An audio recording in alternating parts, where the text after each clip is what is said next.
Uma boa noite a todos, sejam todos bem-vindos a mais um estudo. Hoje nós vamos com muita alegria, e é com muita alegria mesmo, que a gente vai iniciar um livro, que é O Guardião da Meia-Noite, do Rubens Saraceni. E eu falo que é muita alegria, porque esse, em especial, foi o primeiro livro que eu li do Rubens Saraceni. E foi assim, eu já estava na Umbanda há, sei lá, um ano, mais ou menos. Eu já tinha lido vários livros, mas assim, eu era iniciante, né? Um ano é iniciante ainda.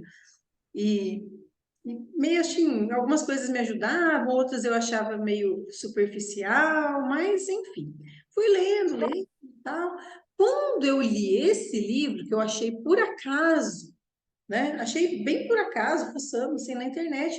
Eu achei esse livro, achei um nome interessante, era a história de um Exu. Falei, vou ver. Conhecia também pouco de Exu, tá? Porque assim, bem pouco mesmo. E eu comecei a ler. Quando eu li esse livro, eu me encantei com a forma com que o autor trata da história dessas entidades, tá? E daí foi assim, um desfiladeiro. Eu fui lendo um atrás do outro, literalmente sem parar. Tá? Foi um atrás do outro, e eu fui lendo, vertiginosamente. Eu lembro que quando já fazia assim, já tinha lido alguns livros, entrei na internet também para conhecer. Eu falei, eu vou lá pessoalmente que eu quero conhecer esse autor. Eu gosto muito disso, né? Às vezes eu quero conversar, quero ver, quero sentir a vibração da pessoa, né? A gente é muito de pessoal. Mas não deu tempo. Eu lembro que eu li assim, dali uns, não deu, acho que 6, 7 meses, ele faleceu. Então, foi muito no começo e logo depois ele faleceu. Até o Gustavo falou: olha, o seu autor favorito lá, ele faleceu e tal. E não deu tempo de eu conhecê-lo pessoalmente, mas eu já estava buscando. Por quê? Porque esse livro é um livro, assim, ele é razoavelmente simples, mas ele mostra uma forma de história que eu já estava acostumada, que é a história de um espírito que tem uma vida, né, em terra, tal, conta a história dele enquanto ele estava encarnado, e depois conta a história dele quando ele desencarna, quando ele morre.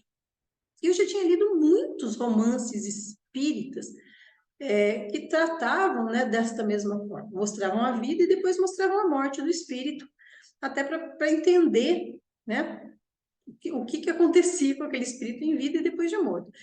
Até nesse ponto era muito semelhante, mas algumas coisas que esse livro traz me deixaram assim muito reflexivas. Para quê? Primeiro, para ter consciência de que nem todo mundo que morre vai ou para nosso lar ou para o umbral. Sabe assim, eu, 20 e poucos anos de kardecismo, era assim, né? Era umbral, aquelas descrições do umbral kardecista, ou nosso lar e colônias similares aí, que aquela flautinha, né? Só não tem o anjo tocando harpa, mas é bem parecido, né? Bem light, negócio bem, ai, que lindo e tal. E aí, quando veio esse livro, eu falei, nossa senhora, meu Deus do céu, esse umbral é muito mais complexo do que a gente imagina, e nem é umbral, ele não trata como umbral. E esse espírito, no Guardião da Meia-Noite, eles procuram manter sempre o anonimato, então é dado algumas datas, né, aproximadas, mas não dá tanto detalhe a ponto de que a gente consiga investigar na história, porque são personagens, muitas vezes, que a gente vai conseguir achar nos livros de história, nos registros. Então, eles, para manter o anonimato, eles dão, né, o autor dá o mínimo de dados possível para a gente justamente não se vincular. Em um ou outro caso nos livros, você consegue definir quem é, tá? Aquele espírito. Mas hoje, iniciando, como eu disse, a gente vai tratar da história, o objetivo aqui não é contar a história só do livro, mas fazer vocês pensarem e refletirem sobre a diversidade das situações do espírito e, principalmente, ao final, eu quero que vocês tenham consciência de que não existe receita de bolo. que é receita de bolo? Ah, acontece isso, depois acontece aquilo. Se você é assim, vai acontecer assado. Se aconteceu isso, você vai resgatar matematicamente, tintim por tintim, cada atitude. Mas tudo depende muito da situação emocional do espírito, tanto vivo quanto morto. Tá? A carne só disfarça um pouco. A gente consegue se distrair mais. E depois de desencarnado é mais difícil. Que a verdade vem à tona, a nossa verdade, a verdade de quem nós somos, de como nós estamos. E esse espírito era um barão muito rico. A história se passa há mais ou menos 230 anos, considerando que o livro é da década de 80, 90. A gente já tem aí 250 anos, um pouco mais. E ele era um homem muito rico, muito poderoso, senhor de terras, de escravos, na faixa dos 40 anos. E ele não era casado. Por quê? Porque ele tinha uma vida boa, namorador, curtia a mulherada ali e tal, de acordo com os costumes da época, claro. E aí, quando ele deu 40 anos, ele falou: acho que eu estou pensando em casar. Aí, para casar, quando ele tocou no assunto, um amigo dele foi lá, espalhou para a cidade inteira, a mulherada já começou a se oferecer para ele, e ele já começou a saborear todas as mulheres que se ofereciam para ele, né? E ele falou: ah, a mulherada aqui é muito fácil. Eu vou para Portugal, olha a mentalidade desse espírito, desse homem. Eu vou para Portugal achar uma noiva lá, bem novinha, para que eu possa educá-la de acordo com o que eu quero. Ele, perfeito. Bom, se hoje a gente ainda tem machismo, imagina há 250 anos atrás, né? E ele foi para Portugal, na época, né? Muito comum as coisas, né? Quem tinha realmente condições, e ele com título, com posses, né?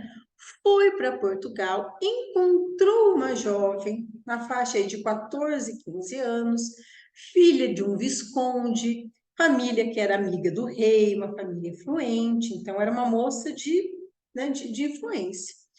E casou-se com a moça, com o dinheiro e com as posses que ele tinha, não foi difícil arrumar um casamento. Casou com essa menina de 14, 15 anos e veio para o Brasil. Só que até chegar no Brasil, ele não tinha tido relação sexual com ela ainda. Por quê? Porque ela era muito nova e ali na viagem tal, ele não quis forçar muita coisa. Quando chegou no Brasil, ele falou: bom, agora, né, tem que consumar o casamento, tem que ter a relação sexual. E ele, forçando, conseguiu ter relação sexual com a menina. E aí, o que aconteceu? A menina não sangrou na relação. Ele imediatamente, pelo fato dela não ter sangrado na primeira relação, ele já automaticamente falou: não, ela não é mais virgem. Porque todas as mulheres com que eu me relacionei, na primeira vez sangram. Então, se ela não sangrou, ela não é virgem, ponto, acabou. Ficou revoltadíssimo. Olha a ignorância, né? Porque a ciência não trouxe depois que existem mulheres realmente que não têm sangramento na primeira relação. Não é tão comum, mas existe, né? E ele ficou muito revoltado. Ele falou: eu fui lá para Portugal para pegar uma noiva pura, uma noiva que eu pudesse educar, e venho com uma, né? Já xingou ela quanto é nome. Aí o que aconteceu? Ele pensou, falou: eu não posso matar e não posso fazer nada muito drástico, porque a família dela é influente, até o rei foi no casamento dele, rei de Portugal. Eu não posso fazer nada muito drástico, senão eu vou ter problema com a corte portuguesa depois. Então, o que ele pensou?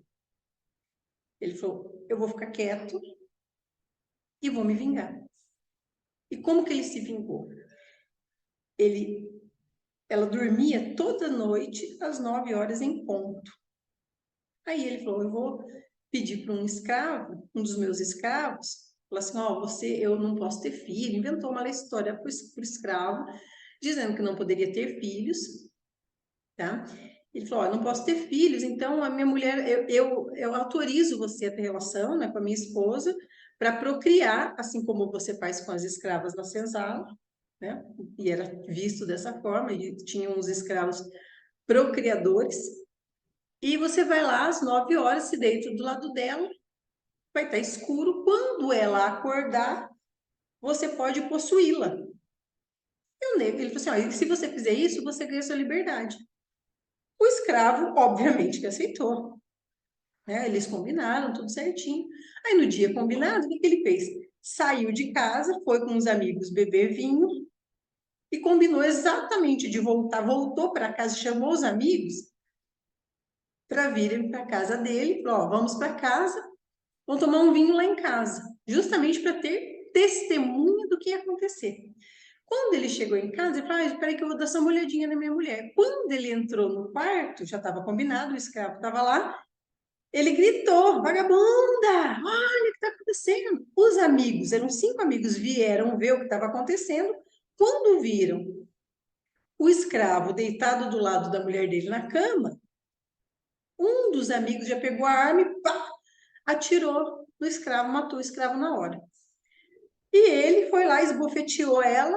Ah, vagabunda, me traiu, como você pôde? Fez aquela cena toda. Tinham 5 testemunhas para provar que ela estava deitada com o escravo, ou seja, estava traindo, né?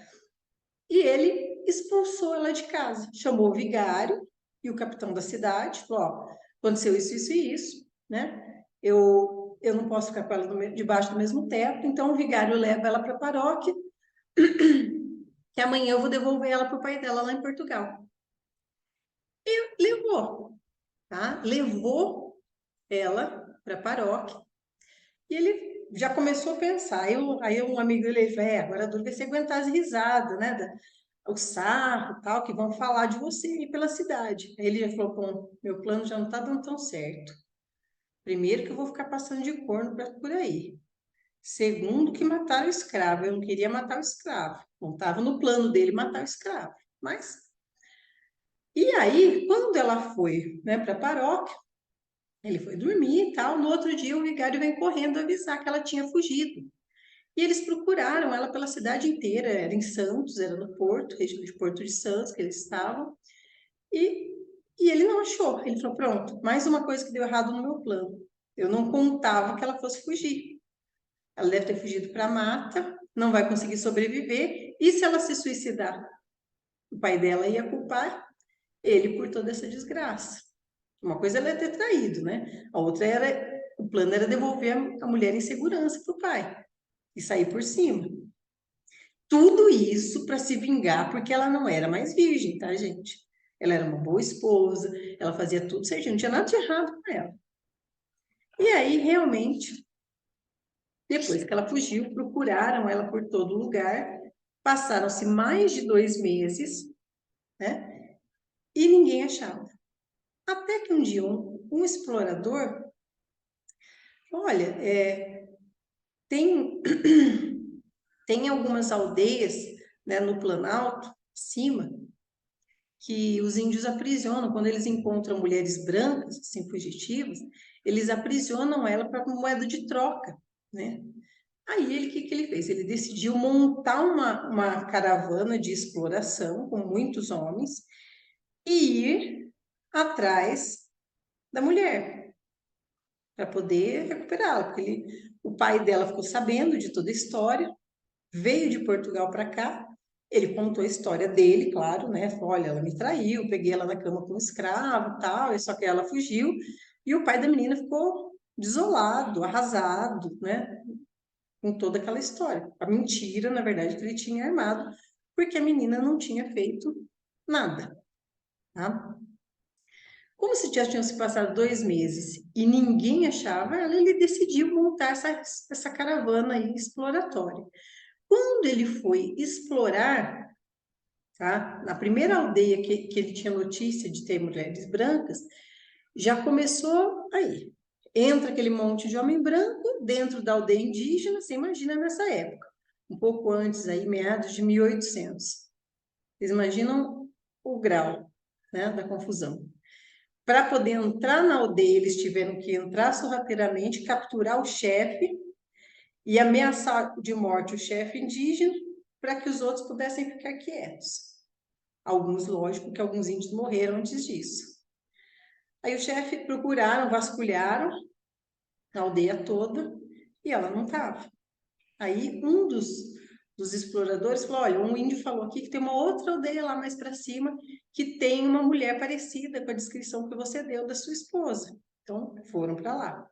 Só que quando eles chegaram nessa aldeia, ela realmente estava lá e ficou sabendo que ele vinha e fugiu pouco antes. Então quando eles chegaram, ela tinha acabado de fugir e eles não conseguiam achar na mata, né? Aí o que que ele fez?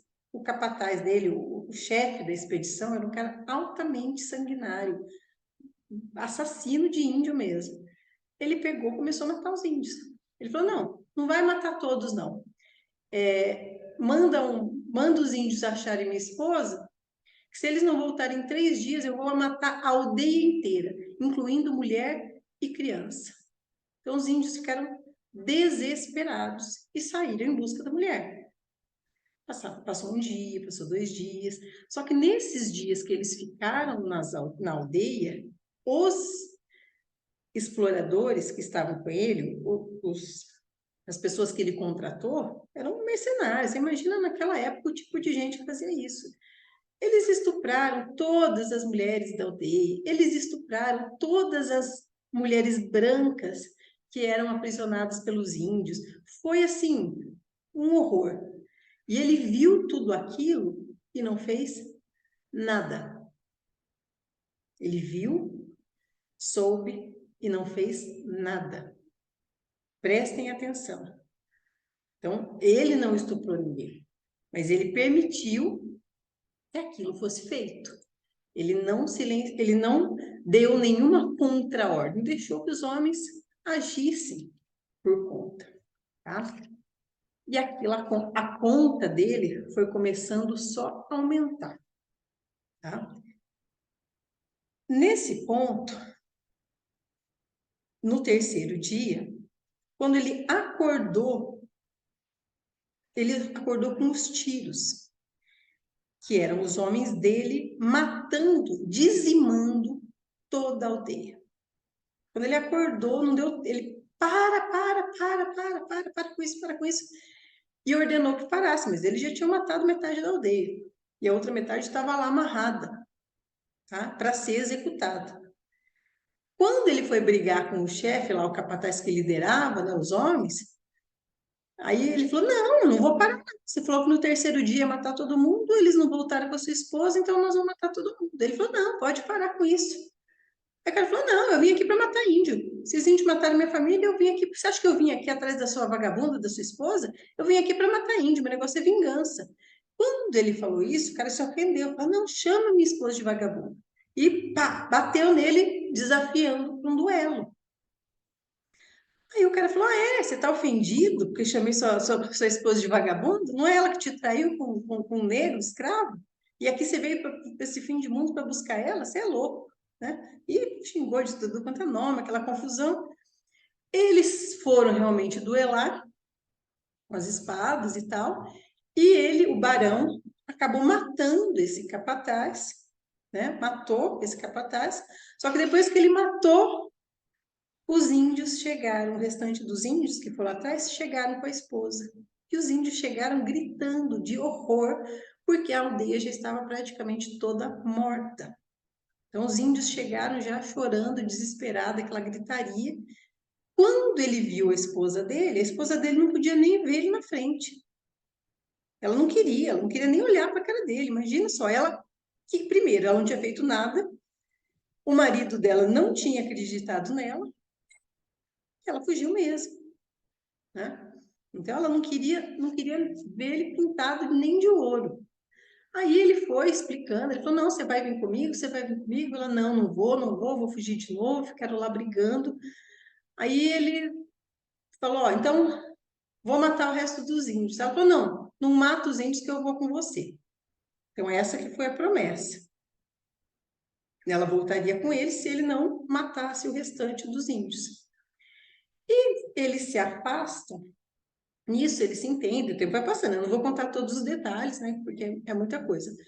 Mas quando eles se entendem e resolvem voltar, eles vão se banhar no rio, que já fazia sei lá quantos dias que não tomava banho. Higiene não era nessa época uma coisa, é o forte do povo, né? Vocês imaginam. E eles foram se banhar no rio, e ele ficou olhando para ela, tal, né? Aquela coisa e outra, tal, tal. Ele quis ter relação sexual com ela, e ela não queria. E ele forçou, né? Ele acabou estuprando. Mas ficaram ali afastados da aldeia, né? Meio escondido, para poder ficar juntos os dois. E enquanto isso, lá na aldeia, os homens que sobraram e os índios que sobraram se pegaram. Os índios mataram, o restante dos índios mataram toda a caravana dele de exploração. Ele só ouviu os tiros e os gritos, foi espiar e viu que eles estavam sozinhos. Quando ele volta para o rio, a esposa fugiu também.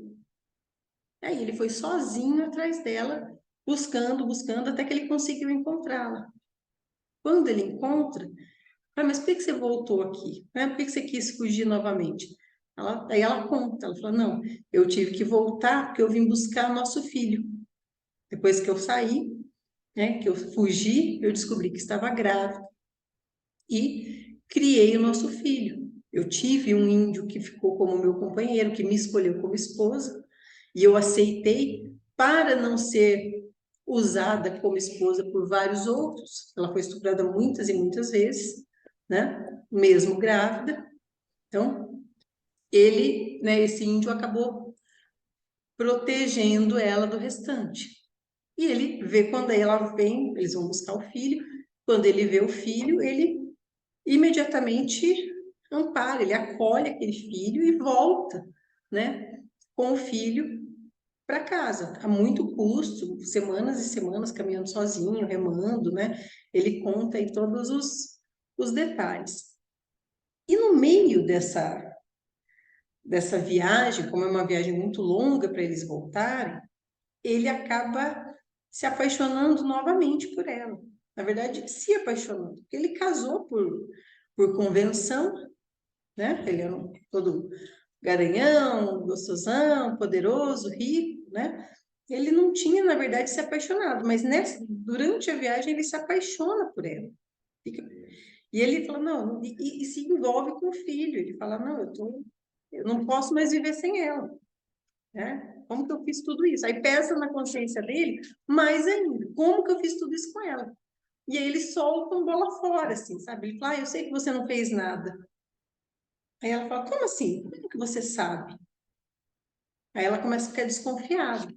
Aí ele fala, não, não, não, ele inventa uma história. Não, eu sei, porque depois que você fugiu, eu tive tempo para pensar, e quando a gente entrou no quarto, você estava vestida, então não ia ter dado tempo de fazer nada, então hoje eu acredito em você, tal. Não contou a verdade para ela, mas contou que acreditou que ela realmente não tinha se deitado, tido relações com o escravo, né? Aí ela fica meio desconfiada, mas acaba voltando. Chegando, quando eles voltaram, a criança ficou doente, o filho, e em prazo assim de 3 dias a criança teve uma febre muito grande e morreu. E a mulher fica desolada, fica, né, inconsolável e tal. Ele também fica triste porque ele se apegou no filho naquelas poucas semanas, né? E ficam muito tristes nessa vida nova. Eles estão lá, voltaram para Santos, né, no Porto, e passado um tempo, ele foi se entregando cada vez mais. Hoje a gente sabe, mas na época não, mas é uma espécie de uma depressão mesmo, sabe? Ele começa a ficar definhando, ele começa a ficar aquele peso na consciência de todas as vidas, porque assim, toda aquela violência na aldeia, dos estupros, das mortes, todo aquele sangue. Ele praticamente, naquela exploração para buscar mulher, ele dizimou 2 aldeias inteiras. É muita morte, entende? Tudo por causa de uma história furada que ele mesmo provocou. Então, aquilo ele começa a sentir muita culpa. Aí eles decidem, né, depois de perder o filho, voltar para Portugal, para que a esposa pudesse ficar próxima à sua família. Chegando lá, O pai recebe os dois, ele conta para o pai, né, da esposa, para o sogro, a mesma história, que ele acabou acreditando nela, né, por causa disso, deu aqueles detalhes. E ela engravida de novo. Quando ela engravida de novo, ele começa a melhorar dessa depressão, tem um pouco de, sabe, dar um respiro e tal, mas o que ele mais reclamava era dos pesadelos. Ele tinha muitos pesadelos. Então, ele dormia, as figuras dos índios e dos exploradores se aproximavam e tentavam matar ele durante o sono. Então, ele tinha muito medo de dormir e acabava dormindo muito pouco, né? Né, passado aí um tempo, a mulher engravida de novo. Aí isso deu aquele respiro, ele começa a se envolver com a gravidez, fica um pouco mais feliz. Só que quando a criança nasce, a criança passado não nasceu saudável e passado alguns dias também a criança morreu. Quando a criança morre, aí sim ele se entrega de vez. Aí ele não consegue se recuperar. Ele fica muito triste, ele já não consegue comer, ele já não consegue dormir e vai definhando, e vai definhando, né? Os pesadelos voltam, né? Ele recebeu aquela morte novamente do filho como um castigo divino. Então, ele realmente acredita que era um castigo de Deus por tudo que ele tinha feito. E a esposa tentando animar, não, meu querido, né? Alguns casais perdem mesmo, né? Mais para frente a gente tenta novamente, alguns casais perdem os filhos. E aí, com tudo isso, né, a esposa tentando consolar, ele decide, porque outra coisa que atormentava muito a consciência dele é o fato dele guardar esse segredo da esposa, que na verdade o criador de toda aquela confusão era ele. E aí ele conta tudo para ela, que ele que planejou com o escravo, para o escravo se deitar do lado dela, tal. Aí a casa caiu. Quando ele conta para ela chorou, e depois de um tempo que ela conseguiu falar, que ela conseguiu se acalmar, né? Ela disse assim para ele: Eu lhe juro por tudo que é de mais sagrado, que jamais havia sido tocado por homem algum. Eu alimentava o sonho de entrar para um convento da Virgem Maria e ser uma freira mariana. Foi só por isso que eu chorei antes de me entregar a você. Como pode duvidar da minha virgindade? Por que não acreditou em mim? Será que eu dava mostras de ser uma esposa leviana? Aí ele pede desculpa, sinto muito, eu que causei tudo, espero que você me perdoe um dia. Aí ela disse, não, não é para mim que você tem que pedir perdão, mas para Deus, por ter causado a morte de tantos inocentes. E ela ainda é completa, né? Ela fala que amava ele, que gostava dele, e ele também, né? Diz que também amava. Aí ela disse, olha, eu te amei nos últimos tempos, achei que era um homem bom, mas agora eu não tenho mais certeza. Aí ela falou, por que você tinha que me contar tudo isso logo agora, que eu já tinha esquecido todo o sofrimento que eu passei? Ou seja, agora que ela tava bem, né? Aí ela fala, que Deus me perdoe, ele, né? Fala, Deus me perdoe. E ela respondeu, ela fala, duvido que ele o faça. Somente o inferno abrirá suas portas para recebê-lo quando morrer. Do céu não deve esperar nada. E aí nos seus olhos não havia mais nenhuma lágrima, só frieza e desprezo. Ela pegou suas roupas, suas joias, suas coisas de uso pessoal e foi para a casa dos pais.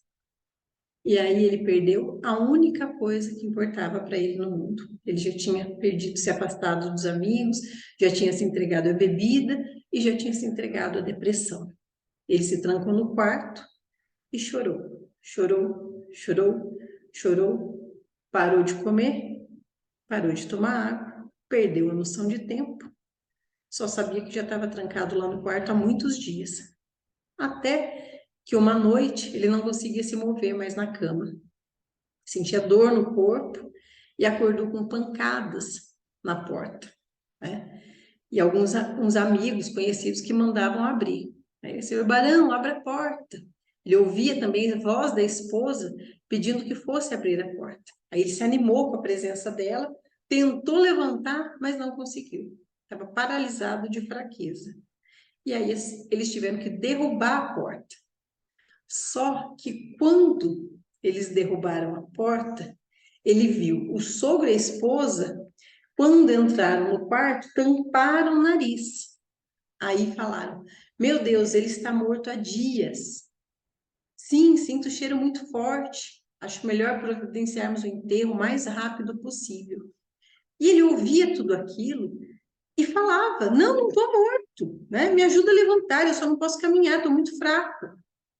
E a esposa dizia: como deve ter sofrido, papai? Olha o seu corpo, está pele e osso. Morreu de sede e de fome. E o sogro ainda diz: pagou um pouco do que devia. O resto do inferno se encarregará de cobrar. Aí a esposa ainda se despediu dele, né? Falou: olha, durma seu sono agora, barão. Chega de ficar com os olhos abertos, com medo de seus pesadelos. E ele, desesperado, gritando dentro dele mesmo, que não quero dormir, eu quero ajuda, eu quero levantar, eu estou vivo, né? Eu estou vivo. Gritava: eu estou vivo, veio me ajudar, né? Só que as pessoas saíram, se afastaram, né? E ele achava, de verdade, que as pessoas estavam sendo cruel com ele e não queriam ajudá-lo. Agora, vou até fazer uma pausa aqui, porque isso é muito comum em alguns espíritos que morrem em situação de choque, mortes muito chocantes, ou muita violência, muita angústia, muito desespero, não consegue saber que está morto. Ah, mas como que você não sabe? Não, não sabe, gente. Você não vê, muitas vezes, o espírito não vê, não consegue se ver naquela situação. Porque se sente vivo, você consegue pensar, você consegue se sentir. Então, o espírito não realmente não dá conta de que está morto. Olha, é muito comum. No atendimento kardecista, faz atendimento assim de muito, mas muito espírito que precisa ser despertado. Eles têm que tomar consciência que morreram. Muitos não sabem que morreram, né? Então, no terreiro também a gente tem contato com esses espíritos que não sabem da própria morte, acreditam estar vivos, né? E vivem, muitas vezes, entre nós, na realidade paralela deles. Eu falo, é muito cruelmente parecido com aquilo que a gente vê no filme O Sétimo Sentido, o Sexto Sentido, desculpe, em que ele estava morto e ele ia para casa dele, né? Conversava com a esposa dele, ele achava só que a esposa estava dando um gelo nele. Não percebia, ele não via, inclusive, as alterações físicas na casa, ele só via a casa do jeito que era. E isso acontece. O espírito plasma a sua realidade e vive de acordo com ela. Então, ele não consegue perceber. É o que aconteceu com o Barão aqui. Ele ouvia as pessoas falando, mas ele não acreditava. Aí, como ele tinha certeza que ele estava vivo, e ele sabia que ele estava vivo, ele estava ali. Como que eu estou morto? Eu estou aqui, só estou fraco, eu não consigo levantar porque eu estou fraco, né? Aí ele começou a ouvir, entrou as pessoas para carregar o corpo dele, e as pessoas que entraram falaram: nossa, quem diria, hein? Um barão rico como ele morrer dessa forma. Dizem que sua esposa vai entrar para um convento. Ai, é uma pena, porque é uma mulher tão bonita. Eu teria coragem de casar com ela, ainda mais com uma fortuna que ela vai herdar com a morte do barão. Ah, eu consolaria ela com muito prazer, ha, ha, ha, ha. E ele, pé da vida. Aí ele começou a xingar esses caras de tudo quanto é nome, começou, mas ninguém prestava atenção nele, né? E pegaram ele pelos braços e pelas pernas e enfiaram ele no caixão. Entrando no caixão, ele gritava mais ainda: tô vivo, tira daqui, me socorre, né? Colocaram o caixão dentro da cova e começaram a cavar. E ele gritando: tô vivo, me tira daqui. Como ninguém escutava e ninguém atendia, o que ele começou a pensar? Ele falou: gente, estou sendo enterrado vivo. Meu sogro está se vingando de mim, está se aproveitando da minha paralisia, né? Que eu estou fraco. E ela, minha esposa, está concordando com isso, para ficar com a minha fortuna. Então, é uma vingança. Então, ele falou assim, não, não acerta. A minha esposa e o pai dela desenvolveram esse plano para me enterrar vivo e ficar com tudo que é meu. Ela é jovem, bonita, deve estar se divertindo. Como que eu não imaginei isso? E ele começa a se revoltar. Já começa a imaginar que ela tinha um amante em Portugal, que fizeram isso para se livrar dele, que ela, né, ele até coloca assim, além do mais, como ela havia dito, os malditos índios a disputavam todas as noites. Que estúpido era eu. Ela é uma leviana, ela conhecia os homens, ela quer outros homens, e começou já, sabe assim, literalmente criar dentro da cabeça dele que era aquilo tudo era um plano, né? Então ele fala, o pai dela deve estar tentando reconquistar seu posto de ministro junto ao rei. Agora, com a minha fortuna, eles vão conseguir tudo que eles precisam, e ela é jovem ainda, né? Tudo isso, olha, ficam falaram para os meus conhecidos que eu estou morto há alguns dias para ninguém querer me ver e ver que eu estou vivo. Então, assim, ele esquematizou todo um plano na cabeça dele para se convencer que ele estava vivo e que tudo aquilo era um plano do sogro da esposa para ficar com a fortuna dele, dar um fim nele. E o ódio foi tomando conta desse espírito. Agora, você imagina morrer numa situação dessa e o ódio vai comendo. Aí o ódio foi. Quando ele foi enterrado, ele falou: pronto, quem vai me achar aqui? Né? Estou enterrado, ninguém vai saber que eu estou aqui vivo, né? E ficava lá gritando e ruminando e xingando. Só que aos poucos a dor começou a aumentar, começaram a surgir feridas no corpo, ele foi vendo que o aspecto dele foi mudando, as feridas foram aumentando, né? Ele já não conseguia mais nem orar, porque ele sentia a carne sendo devorada por vermes, e ele estava numa situação absurda de horror, né? Depois de tudo isso, ainda ele começou a escutar barulhos e os ratos vieram roer o caixão e entraram dentro da cova e começaram a comer a carne dele. Dezenas de ratos. Aí o negócio foi ainda pior. Aí, com o rato comendo a carne dele, ele sentindo tudo aquilo, sentindo toda aquela dor, a revolta literalmente tomou conta daquele ser. A dor era insuportável e o ódio era imenso, né? Ele até tava assim, ele encarnou aquele ódio. Ele odiava a esposa, odiava o sogro, odiava os índios, odiava o negro, ele odiava tudo e todos, odiava toda a humanidade que permitia que ele passasse por todo aquele sofrimento. E ele sentia os seus ossos expostos e sentia os ratos roendo tudo aquilo. E ele gritava para quem? Para Deus. Deus me ajude, e Deus não ajudava. Rezou para tudo quanto é santo, rezou todas as orações, muitas, milhares de vezes, e ninguém atendia. Aí ele cansou. Ele falou: como Deus não me ajuda, eu vou pedir para o diabo. E pediu para o demônio que viesse em auxílio dele. E quando ele pede para o diabo também não vem ajudar ele. Aí abandona. Vou fazer uma pausa aqui só para explicar uma coisa. Por que que eu vou falar isso? Porque eu sei que tem algumas pessoas que vão ver depois esse vídeo, cujo maior medo é ficar no caixão. Eu sei que tem algumas pessoas que o maior medo de morrer é ficar preso no corpo e passar por toda essa experiência. Então, quando uma pessoa que tem esse medo lê esse livro, é a encarnação do seu medo personificado. Alguém já passou por isso. Só que, gente, leiam isso sem se impressionar. Lá atrás a gente já falou de se impressionar. Cada espírito tem uma situação única. Não existe receita de bolo. Todo espírito que morre com raiva, na verdade, ele estava arrependido, estava triste, ele não estava com raiva, ele estava triste, tá? Mas era um espírito que, enquanto barão, ele não tinha uma noção profunda e nem ligação religiosa.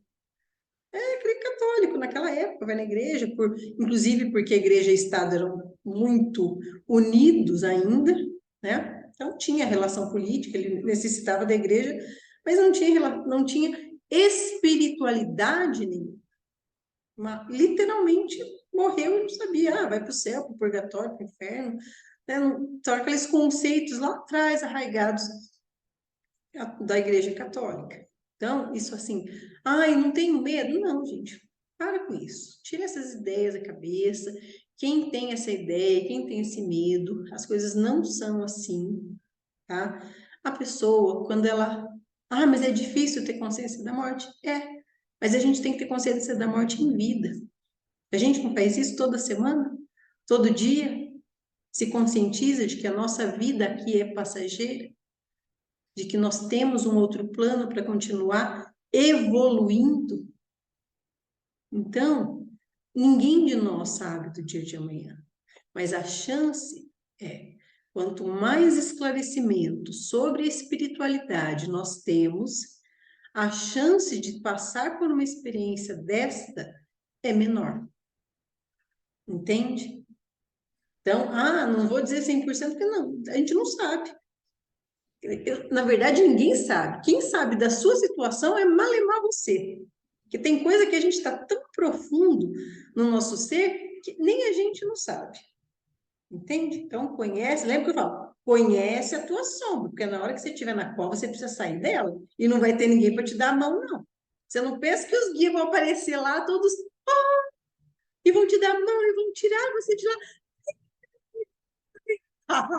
Isso tem mais o que fazer. E a prova é nossa. Não vou com essa, não. Não estou falando isso para desanimar, não. Estou falando para trazer responsabilidade. A responsabilidade da nossa situação é nossa, sempre. Entende? Lógico, a gente tem amparo, tem auxílio, tem ajuda, mas certas coisas são somente nós que conseguimos e que podemos fazer. Quem pode mudar a nossa situação? Somente a gente. E os guias? Não, não fazem não. O guia pode vir, pode falar, pode, olha, ter as palavras mais lindas, envolver a gente nas vibrações mais maravilhosas. Se você não der o passo para entrar na luz, a luz não te chega. O passo para entrar dentro dessa luz que eles te oferecem é nosso. Então, é nossa responsabilidade. Inclusive, abraçar isso que eles nos oferecem. Eles oferecem, o vô fala isso toda semana. Eu estou aqui oferecendo o banquete, o prato está servido.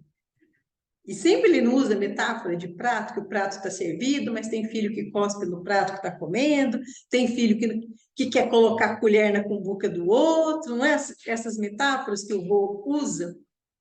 Por quê? Porque a espiritualidade vem e coloca o banquete para a gente. Coloca ensinamento, coloca exemplo, coloca todo o auxílio. Mas é a gente que tem que chegar até ela. Para isso é preciso vontade.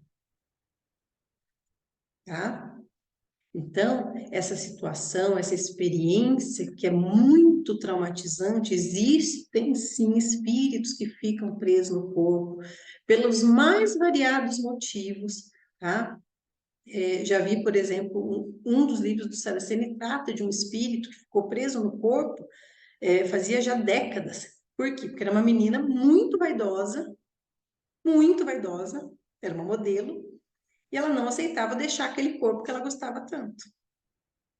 É receita. Gente, a vaidade excessiva é receita para se apegar no corpo. Você gosta tanto do corpo, você se enche de plástico e de procedimento para ficar tão lindo, você gosta tanto daquele corpo que você não quer deixar ele. Tô fora, prefiro ter umas ruguinhas, tá, gente? Lembra quando eu falei aceitar envelhecer, que é parte do nosso processo, inclusive de cuidar, respeitar, mas não ser apegado ao corpo físico. Você cuida, você honra esse corpo físico, porque ele é nosso instrumento para essa etapa da nossa existência. Mas eu não me apego ao meu corpo físico, porque ele não é o mais importante. Entende? Dentro dele habita quem eu sou. Eu não sou esse corpo.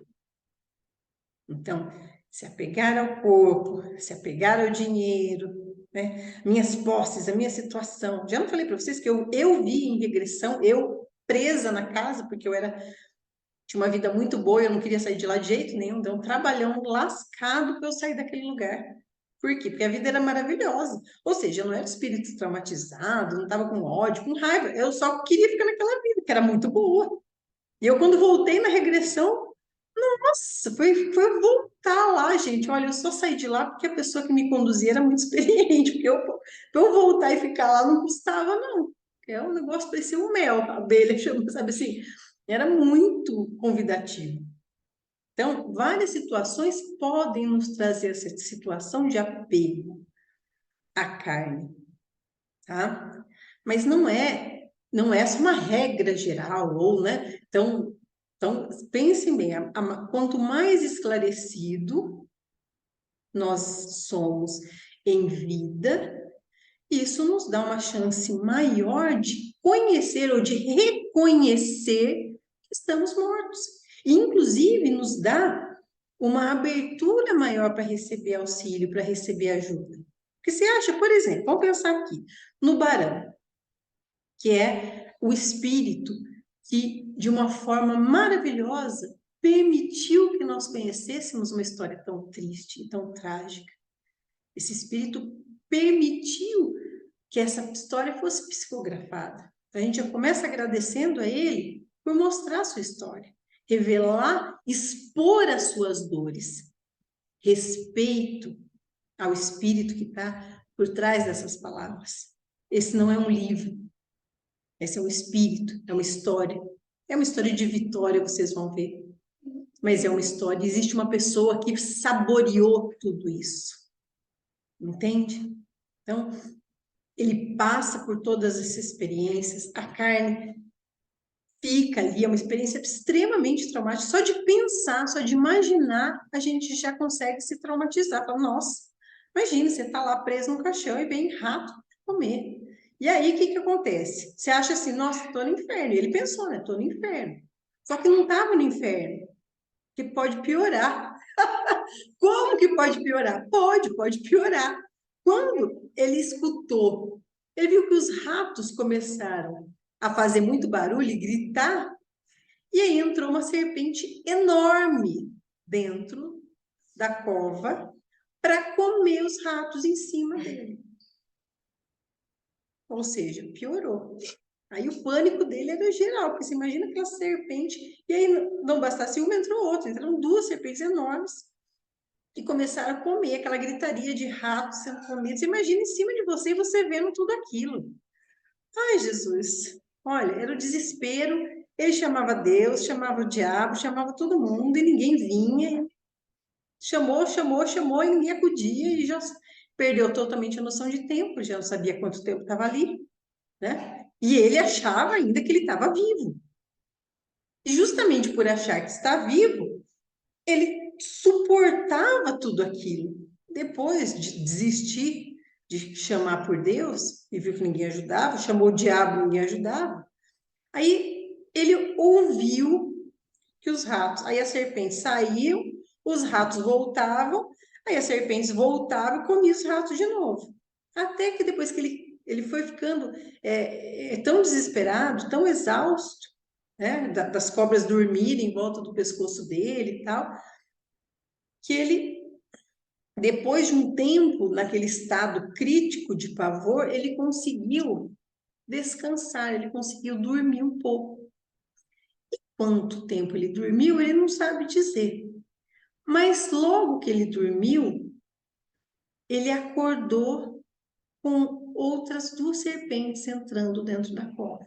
As serpentes acordaram ele e as serpentes acasalaram em cima dele e deram cria. Virou um ninho de cobra. E as cobrinhas que nasceram iam lá e mordiam ele. E ele sentia a dor das picadas de cobra.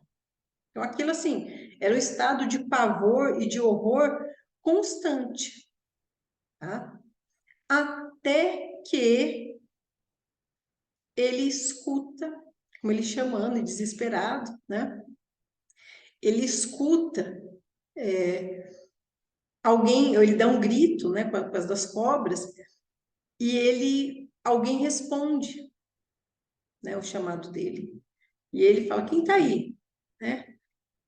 Aí ele fala, o que você está fazendo aí embaixo? Ele fala, eu sou eu, o barão de tal, enterrado aqui vivo. Há quanto tempo você está aí? Ele fala, eu não sei, eu perdi a noção de tempo, pode me tirar daqui? Aí a pessoa fala assim, olha, eu te tiro, mas sob certas condições. Aí ele fala, que condição? Eu falo, simples, barão, você vai ser um dos meus escravos.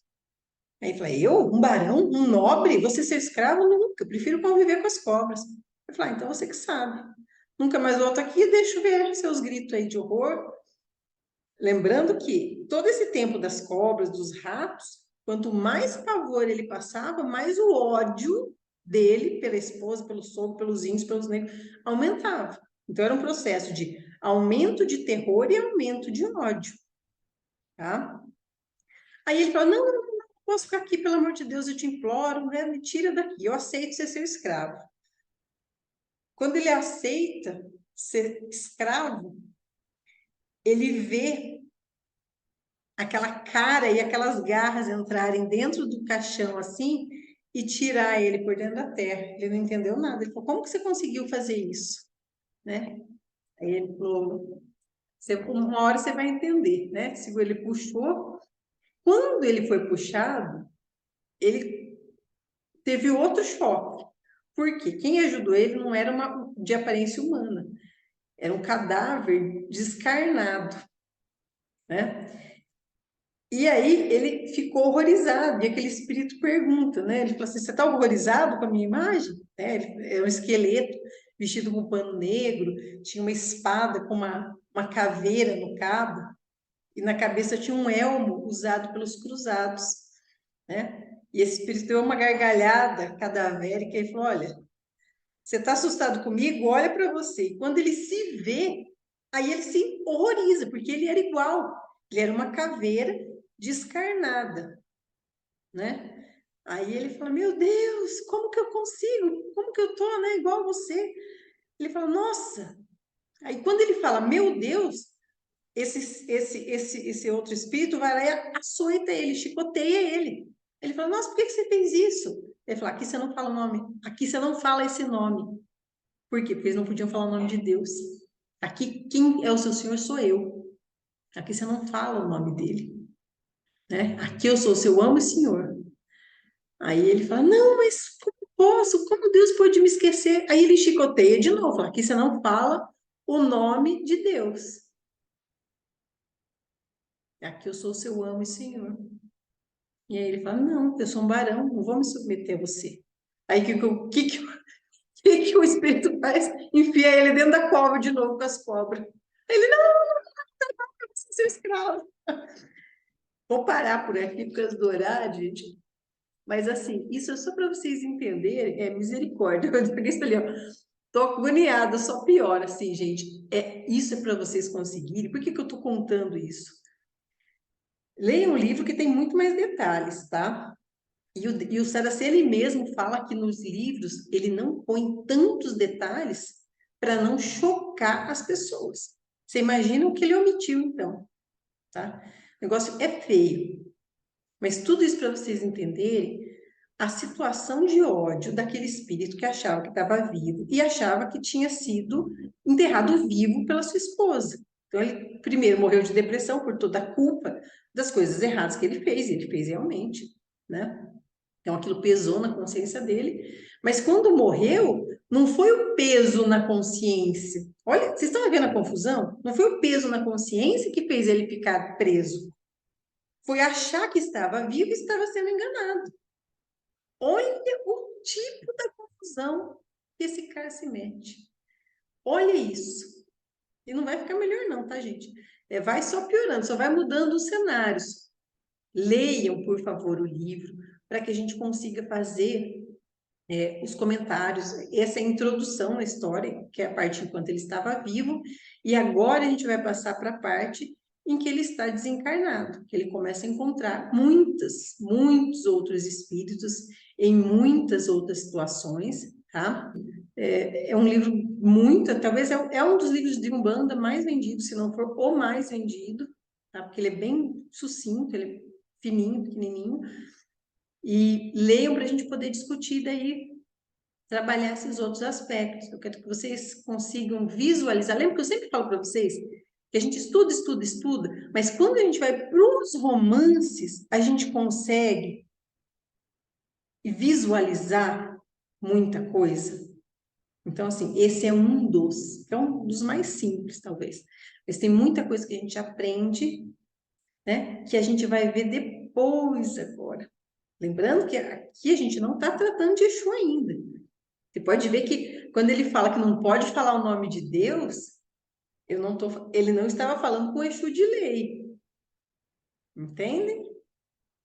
Exu de lei não tem horror a Deus, não. É um outro tipo de entidade. Vocês vão ver, inclusive, vai falar das categorias, das hierarquias desses espíritos das trevas, espíritos trevosos, são espíritos que não se submetem à lei de Deus, à lei divina, nem na direita e nem na esquerda, tá? Então a gente vai trabalhar para vocês entenderem tudo aquilo que a gente trabalhou de Exu, das hierarquias de Exu, para falar, a gente vai trabalhar nesse livro aqui, ok? Vai ser bem legal, é dinâmico, eu espero que vocês gostem, né, dessa forma um pouco diferente de trabalhar, que a gente saiu um pouco dos livros de estudo, para o romance, mas eu acho que vale a pena aí um outro romance um pouco mais curto, a gente fazer isso sim, tá? Vocês vão gostar bastante. Agora, tentem não pensar muito nessa história do caixão para poder dormir. Pense que vai terminar bem, pensem nisso. Ou pega o livro lá, vocês leem uma noite, Nossa Senhora, se vocês quiserem saber o final da história, tá bom? Então, uma boa noite a todos, fiquem todos com Deus, que vocês possam ser amparados e inspirados